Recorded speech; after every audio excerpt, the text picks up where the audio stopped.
రామ్టాక్కి తిరిగి స్వాగతం. కేరళ సమాజం రాజకీయ చర్చలు చేయటంలో చాలా చాలా ముందుంటుంది మిగతా రాష్ట్రాలతో పోలిస్తే.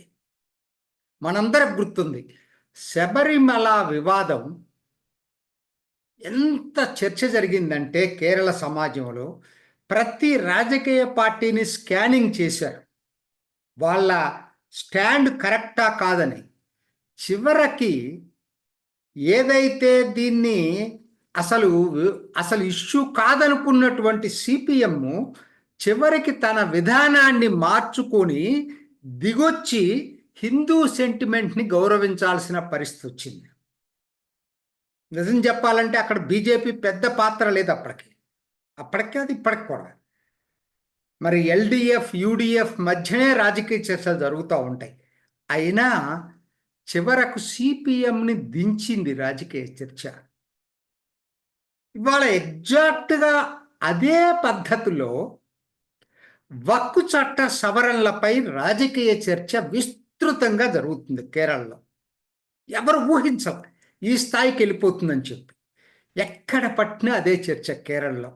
ఎందుకని ఈ చర్చ జరుగుతుందనేది కూడా మనం ఒకసారి ఊహించుకోవాలి. దీనికి ప్రధానంగా ఏమైందంటే అక్కడ ఈ వక్ఫ్ చట్ట సవరణ టైంలోనే వక్ఫ్ బోర్డు ఎప్పుడైతే నోటీసులు ఇచ్చి వాళ్ళని వెకేట్ చేయమని చెప్పిందో 614 కుటుంబాలని మునంబం అనే గ్రామం, చెరాయ్ అనే గ్రామం, అది పెరియార్ నదీ తీరంలో ఉంటుంది సముద్రంలో. అది యాక్చువల్గా చేర రాజధాని, ఒకనాటి చేర రాజధానికి పక్కనే ఉంటుంది. దాన్ని ఎప్పుడైతే నోటీసులు ఇచ్చారో అది చాలా నుంచి నడుస్తున్నా ఇప్పుడు అది వక్ఫ్ చట్ట సవరణ నేపథ్యంలో ఓ పెద్ద ఇష్యూ అయిపోయింది. ఎందుకంటే 600 కుటుంబాలు బయటకు వెళ్ళాల్సిన పరిస్థితి వచ్చింది. సో ఇది ఒక టెన్షన్ అయిపోయి దీని మీద చర్చ జరుగుతున్నటువంటి టైంలోనే కేరళ అసెంబ్లీలో ఒక రాజకీయ తీర్మానం చేశారు. ఏమనంటే కేంద్ర ప్రభుత్వం పార్లమెంట్లో ప్రవేశపెట్టిన వక్ఫ్ చట్ట సవరణ బిల్లుని ఉపసంహరించుకోవాలని ఏకగ్రీవంగా ఎల్డిఎఫ్ యూడిఎఫ్ ప్రతినిధులతో సహా ప్రతిపక్షాలు, కేరళలో ఉన్న రాజకీయ పార్టీలు, అసెంబ్లీలో ఉన్నటువంటి రాజకీయ పక్షాలన్నీ ఏకగ్రీవంగా వక్ఫ్ చట్ట సవరణలు ఉపసంహరించుకోవాలని తీర్మానం చేశారు ఏకగ్రీవంగా కేరళ అసెంబ్లీలో.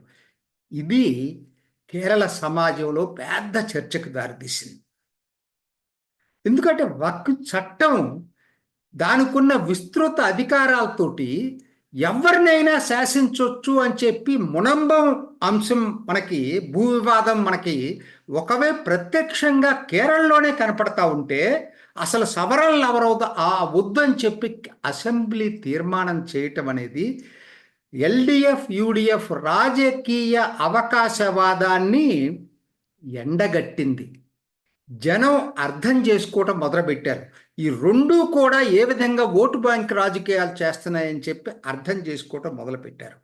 ఎందుకంటే ఇది నిజం చెప్పాలంటే ఇది ఒక ముస్లిం వ్యతిరేక ఇది అంశం కాదండి.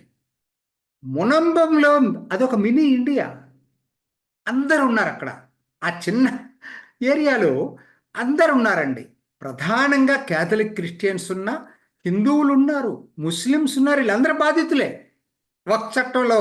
దీంట్లో వక్ఫ్ ఇచ్చినటువంటి నోటీసులకు బాధితుల్లో అన్ని మతాల వాళ్ళు ఉన్నారు.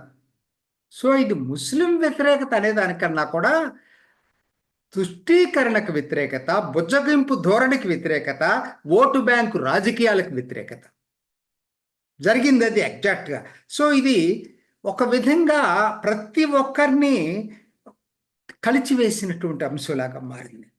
ఇవాళ దీనికి ఇప్పుడు ఇంకొక గమ్మత్ తెలుసా? ఇప్పుడు ఇంత పెద్ద సీరియస్గా నడుస్తూ ఉంటే ఈ ఇష్యూ, కొత్తగా వక్ఫ్ బోర్డు వయనాడు జిల్లాలో కొన్ని కుటుంబాలకి, అట్లానే త్రిశూర్ జిల్లాలో కొన్ని కుటుంబాలకి నోటీసులు జారీ చేసింది. ఇది మాది వక్ఫ్ ప్రాపర్టీ, మీరు ఖాళీ చేయండి. వాళ్ళకి అసలు చూడండి, ప్రభుత్వం ఇప్పుడు టీటీడీ దేవస్థానం ఏదైనా భూమి ఎవరైనా ఆక్యుపై చేస్తే మాది అని ఖాళీ చేయమని వాళ్ళు ఇవ్వలేరు, వాళ్ళు కోర్టుకు వెళ్తారు. అంతే కదా, ఎవరైనా సరే ఇక్కడ కోర్టుకు వెళ్ళరు, వక్ఫ్ బోర్డే కోర్టు కూడా, వాళ్ళే న్యాయ నిర్ణేతలు. సో ఇది మాది అని వాళ్ళు నిర్ణయించేసి ప్రజల మీద కేసు, ప్రజలు ప్రూవ్ చేసుకోవాలి తర్వాత అవునో కాదా అని. ఇది దీంతో నిరసనలు తీవ్రాతి తీవ్రంగా జరుగుతున్నాయి, ఎప్పుడు లేదండి. ఒక ఉదాహరణ, 8వ తారీఖు ఆ హిందూ ఐక్య వేది అని ఒక సంస్థ ఎర్నాకుళంలో ఒక ఆడిటోరియంలో సమావేశం జరిగింది. జనరల్గా వాళ్ళకి ఎప్పుడు కూడా ఆడిటోరియం నిండటం కాదు కదా, సగం కూడా వచ్చేవాళ్ళు కాదు అది వరకు, ఇంత ఎల్డిఎఫ్ యూడిఎఫ్ కిందనే ఉండేవాళ్ళు కదా. ఈసారి ఆడిటోరియం పట్ల అంతగా రెస్పాన్స్ జనం నుంచి విపరీతంగా వచ్చింది. అదొకటే కదండి, మొన్న అదే టైంలో Syro Malabar church solidarity day అని చెప్పి రాష్ట్రం మొత్తం పిలిపించింది. 1000 చర్చిల్లో సాలిడారిటీ డే జరిపారు Catholic Christians, Syro Malabar Christians. అట్లానే లాటినో క్రిస్టియన్స్ కూడా ఇటీవల నిరసనలు తెలిపారు. అసలు నిరసనలు ఎక్కడ దాకా వెళ్తున్నాయి? సురేష్ గోపి వచ్చి మునంబం రాచాడు, అభ్యర్థులు కూడా వస్తున్నారు. పాలక్కాడు బీజేపీ అభ్యర్థి కృష్ణకుమార్ వెళ్ళి మునంబం దర్శించాడు.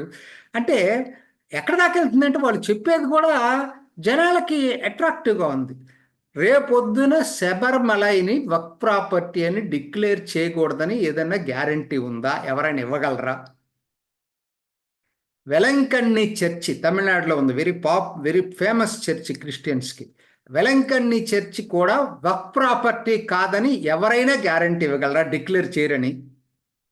వాళ్ళకి ఆ పవర్స్ ఉన్నాయి, పార్లమెంట్లో అటువంటి చట్టం తీసుకొచ్చారు. సో వాళ్ళకి ఆ పవర్స్ ఉన్నాయి. ఈ పవర్స్ని తొలగించడానికే సవరణలు తీసుకొచ్చారు. Simple point. దీనికి ఎక్కడ ఉదాహరణ అవసరంలా, కేరళలో జరుగుతున్నటువంటిది ఒక్కటి చాలు. సో అందుకనే అది జనంలోకి అంత విస్తృతంగా వెళ్ళింది. అంత యాంటీ బీజేపీ ఎకోయిజం ఎక్కువగా ఉండే కేరళలో ఇవాళ జనం ఆలోచనలో పడ్డారు. మీరు అనొచ్చు, ఆలోచనలో పడ్డారు కదా, ఎన్నికల ఫలితాల్లో బీజేపీ గెలుస్తుందా అంటే అంటే అది క్విక్ రియాక్షన్ అవుతుంది, అంతగా స్పందిస్తారని నేను అనుకోను. ఉదాహరణకి వైనాడు ఉందండి, ఇవాళ జరుగుతుంది ఎన్నిక. వైనాడు లోక్సభలో 42% ముస్లిమ్స్. ప్రియాంక గాంధీకి ఎంత అవకాశవాదం అంటే వెల్ఫేర్ పార్టీ మద్దతు ఇచ్చింది, ఎస్డిపిఐ మద్దతు ఇచ్చింది. ఎవరి పార్టీలు? ఎక్స్ట్రీమిస్ట్ పార్టీలు ముస్లిమ్స్లో. ముస్లిం లీగ్ మద్దతు ఇవ్వడమే కాకుండా ఈ 2 పార్టీలు ఏంటి? వెల్ఫేర్ పార్టీ అనేది జమాయత్ ఇస్లామీ రాజకీయ సంస్థ. ఇప్పుడు బంగ్లాదేశ్లో చూస్తున్నాం కదా, హిందువుల మీద అటాక్స్ అని జరిపేది ఆ జమాయత్ ఇస్లామీ. వాళ్ళు ఇక్కడ ప్రియాంక గాంధీకి మద్దతు ఇచ్చారు. అట్లనే ఎస్డిపిఐ ఎవరిది? ఇది పిఎఫ్ఐ సంస్థ. పిఎఫ్ఐ నిషిద్ధ సంస్థ, ఇటీవల నిషేధం విషయించారు. వాళ్ళు కూడా ప్రియాంక గాంధీకి మద్దతు ఇచ్చారు. ఒక్క పాయింట్ అందరూ అడుగుతుంది, మనం అట్లా సిపిఎం వాళ్ళు అడుగుతున్నారు. పినరాయి విజయన్ డైరెక్ట్గా అడిగాడు, జమాయత్ ఇస్లామీ మద్దతు తీసుకోవటం వల్ల మీ ఉద్దేశం ఏంటి? ఒక ప్రకటన ఇవ్వమన్నారు. దాన్ని మేము యాక్సెప్ట్ చెయ్యము, జమాయత్ ఇస్లామీ ప్రకటనని అని కాంగ్రెస్ పార్టీ నుంచి ఒక ప్రకటన ఇవ్వమన్నారు. ఒక్క కాంగ్రెస్ నాయకుడు నోరు మెదపలేదు. అంటే జమాయత్ ఇస్లామీ మద్దతు ప్రకటించినప్పుడు మాకు సంబంధం లేదు దీంతో అని చెప్పటానికి కూడా నోరు పెగలనటువంటిది కాంగ్రెస్ పార్టీ. అక్కడ ఫలితం నేను ముందే ఒకసారి వీడియోలో చెప్పాను, ఫలితం ఏదో మారుతుంది అనుకుంటే అది మరీ ఎక్కువ ఆశించినట్టు అవుతుంది. 42% ముస్లిమ్స్, 14% క్రిస్టియన్స్ కూడా కొద్దిగా మార్పు వచ్చినా ఈ మునంబం ఇష్యూలో ఒక్కసారి ఎటు గెలవరు అనుకున్నప్పుడు ఓట్లేయండి, వచ్చిన ప్రాబ్లం అది. ఇప్పుడు మెజారిటీ ఎంత అనేది తప్పితే అక్కడ ప్రియాంక గాంధీ ఓడిపోతుందని ఎవరు అనుకోరు. సో కాబట్టి ఇప్పుడు అది అక్కడ మనమేమీ ఎక్స్పెక్ట్ చేయలేము. చిలక్కర కూడా అంతే, చిలక్కర సిపిఎంకి స్ట్రాంగ్ ఫోర్టు. కాకపోతే సిపిఎం మీద వ్యతిరేకత బాగా ఎక్కువగా ఉంది. ఇప్పుడు ఎగ్జిస్టింగ్ ఎంపీ రాధాకృష్ణన్ అక్కడ అసెంబ్లీ అతను ఎమ్మెల్యే గెలిచాడు, ఆయన తప్పుకున్నాడు కాబట్టి ఇప్పుడు ఈ పోటీ జరుగుతుంది. యూడిఎఫ్ బాగా పుంజుకుంటుంది గెలుస్తుందా లేదని నేను చెప్పలేను, కానీ ఎల్డిఎఫ్ మీద ఎప్పుడూ లేనంతగా సిపిఎం మీద వ్యతిరేకత వచ్చిందండి. బీఏపీ బలంగా లేని చోట న్యాచురల్గా కాంగ్రెస్ అడ్వాంటేజ్ తీసుకుంటుంది. వయనాడులో కూడా నవ్య హరిదాసు మంచి క్యాండిడేట్ని సెలెక్ట్ చేశారు. కాకపోతే వయనాడులో బీజేపీ రోల్ చాలా తక్కువ. ఒకే ఒక్క చోట ఈ అంశం ప్రభావితం చూపించే అవకాశం ఉంది. అది వచ్చే 20వ తేదీ ఎన్నిక జరిగే పాలక్కాడులో. పాలక్కాడు మున్సిపల్ కార్పొరేషను బీజేపీ అధీనంలో ఉంది. మెజారిటీ బీజేపీ గెలిచింది మున్సిపల్ 5 సంవత్సరాల క్రితం. సో పాలక్కాడు మున్సిపల్ కార్పొరేషన్ ఉంది, ఆర్గనైజేషనల్ నెట్వర్క్ స్ట్రాంగ్గా ఉంది. అభ్యర్థి స్థానిక వ్యక్తి, బాగా పాపులర్ అక్కడ, కృష్ణకుమార్ అనే వ్యక్తి. ఈ మునంబం అంశం ఇది అక్కడ ఉన్నటువంటి లోకల్ క్రిస్టియన్స్ను కూడా కదిలించి హిందూస్ కూడా ఒకటిగా ఒక త్రాటి మీదకి రాగలిగేటట్టయితే పాలక్కాడ్లో సిపిఎం గెలిచే అవకాశం ఉంది. ఈ టర్మ్లోనే కేరళ అసెంబ్లీలో బీజేపీ గళం వినిపించేటువంటి అవకాశాలు మెండుగా ఉన్నాయి. అయిపోయింది, ఇంకొక వారం కూడా లేదు. ఆ రోజు కనుక మనకు తెలుస్తుంది. ఇది ఎందుకంటే యూడిఎఫ్ క్యాండిడేట్ మీద వ్యతిరేకత ఉంది. ఎల్డిఎఫ్ క్యాండిడేట్ ఎవరో కాదు, నిన్నటిదాకా యూడిఎఫ్ వ్యక్తి, కాంగ్రెస్ వ్యక్తి డాక్టర్ పి సరీన్, ఏది సిపిఎం మద్దతు ఇస్తున్నటువంటి క్యాండిడేట్. సో అన్నీ కలిసి వచ్చే అంశాలు ఉన్నాయి. కాబట్టి ఈ మునంబం భూ వివాద అంశం ప్రభావం చూపించే అవకాశం ఉన్నటువంటి ఏకైక నియోజకవర్గం పాలక్కాడు. 20వ తేదీ దాకా వేచి చూద్దాం. ఇది ఈనాటి రామ్ టాక్. ఇంకొక ఎపిసోడ్లో మళ్ళా కలుసుకుందాం. నమస్తే. చూసారు కదండి, మరి ఈ వీడియో కనుక మీకు నచ్చినట్లయితే ఒక లైక్ కొట్టేసి మీ అభిప్రాయాన్ని కూడా కామెంట్ బాక్స్లో తెలియజేస్తూ ఇలాంటి ఇంట్రెస్టింగ్ అప్డేట్స్ కోసం మా ఛానల్ని సబ్స్క్రైబ్ చేసుకోండి.